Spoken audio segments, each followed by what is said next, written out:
बिहार से 10,000 का रुझान आना शुरुआत हो गया है और सोशल मीडिया पे आप लोग देख ही रहे होंगे। अब जो है महाराष्ट्र की बारी आ गई। क्या लगता है महाराष्ट्र में 20,000 का रुझान आएगा या उससे ज्यादा? हम इसलिए कह रहे हैं क्योंकि महाराष्ट्र महंगा मतलब महंगी सिटी है और यहाँ पे शायद 20,000 या 20,000 से उससे ज्यादा हो सकता है। चलिए बात करते हैं। जिस तरह से हमारे पीछे आप देख सकते हैं द्वारिकाधीश मंदिर यहाँ दिखाई दे रहा, और इस साइड में अगर हम बात करें तो द्वारिकाधीश जाने के लिए कुमारपाड़ा सिरगांव नाका है, वहां से लेफ्ट मारेंगे तो सिरगांव सीधा द्वारिकाधीश जाएंगे। सुबह से लेकर, क्योंकि आज 30 तारीख आखिरी दिन है, इसलिए सुबह से यहाँ पे ट्रैफिक लगा है। जिस तरह से मेरे स्क्रीन पे आप देख रहे हैं, हम आपको दिखाने का प्रयास कर रहे हैं।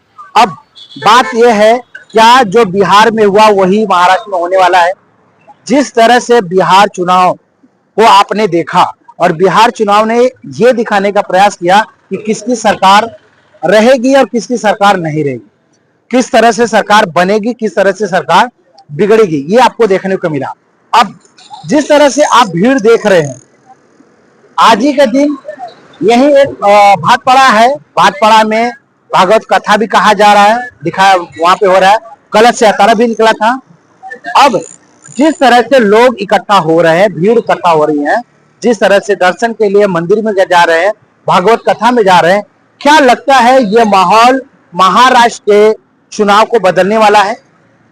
क्या बहुजन विकास आघाड़ी के हाथ से यहाँ की सीट जाने वाली है या बहुजन विकास आघाड़ी के हाथ आने वाली है? बीजेपी इस पर जिस तरह से बिहार चुनाव को अपने पल्ले में लाई थी, क्या महाराष्ट्र के चुनाव को भी अपने तरफ लेकर आने वाली है? ये बात किस तरह से आप देख रहे हैं, किस नजरिए से आप इसे देखना चाहते हैं?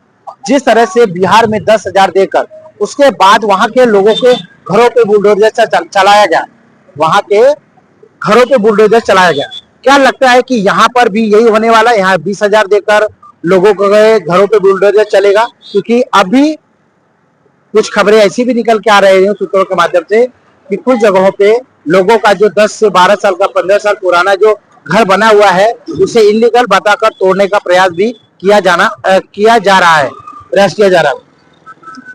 और यहाँ खड़ा होकर बोलने का हमारी थोड़ी मजबूरी ये है क्योंकि वहाँ ट्रैफिक लगा है, इसलिए हम यहाँ से द्वारिकाधीश मंदिर दिखा रहे हैं और आपको बताने का प्रयास कर रहे हैं कि इस साइड जब जाएंगे तो आएगा बरफपाड़ा नाका, भाटपाड़ा नाका, वहां से जब अंदर जाएंगे तो वहां पे लगा है भागवत कथा, वहां पे चालू है भागवत कथा।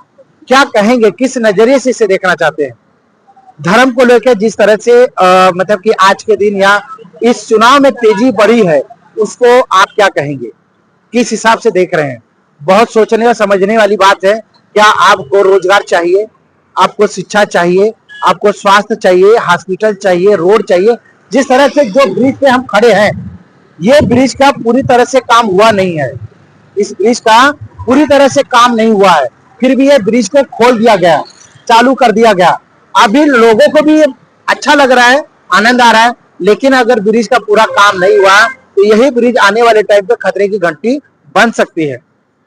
दोस्तों ज्यादा ना कह के हम थोड़े ही समय में ज्यादा बताने का और समझाने का प्रयास कर रहे हैं कि किस नजरिए से आप इस चुनाव को देख रहे हैं, किस नजरिए से जो है धर्म को लेकर लोगों के अंदर में उत्साह देख रहे हैं, किस तरह से लोगों के अंदर में जातिवाद को देख रहे हैं, किस तरह से लोगों के अंदर में जो मुद्दा है उस मुद्दे पे चर्चा कर रहे हैं या नहीं कर रहे हैं, जो चीज की जरूरत है। जिस तरह से बिहार से अन्य राज्यों में जाकर लोगों के साथ में अब बदतमीजियां चालू हो गए, उनके साथ में ताने दिए जा रहे हैं, उनके साथ में मारपीट किया जा रहा है और उन्हें यह कहा जा रहा है कि वोट देने के टाइम पे बिहार गए थे रोजगार के लिए, दूसरे प्रदेश में क्यों?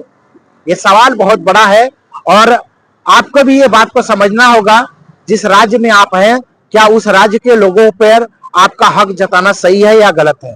जिस राज्य में जाकर आप वोट दे रहे हैं, उस राज्य से आपको रोजगार, स्वास्थ्य और आपके मुद्दे की जो बातें हैं वो करना सही है या दूसरे राज्य में जहां रोजगार के लिए आए हैं वहां करना जरूरी है? आप नेता बनने की कोशिश अपने राज्य में कर रहे हैं या करने की कोशिश कर रहे हैं या दूसरे राज्य में? ये बड़ा विषय है और इस पर हमेशा से राजनीति गरमाई रही है और मैं अब इससे ज्यादा नहीं कहूंगा। आप लोग समझदार हैं। वीडियो अच्छा लगा तो लाइक कमेंट शेयर करके आप हमें सपोर्ट करें।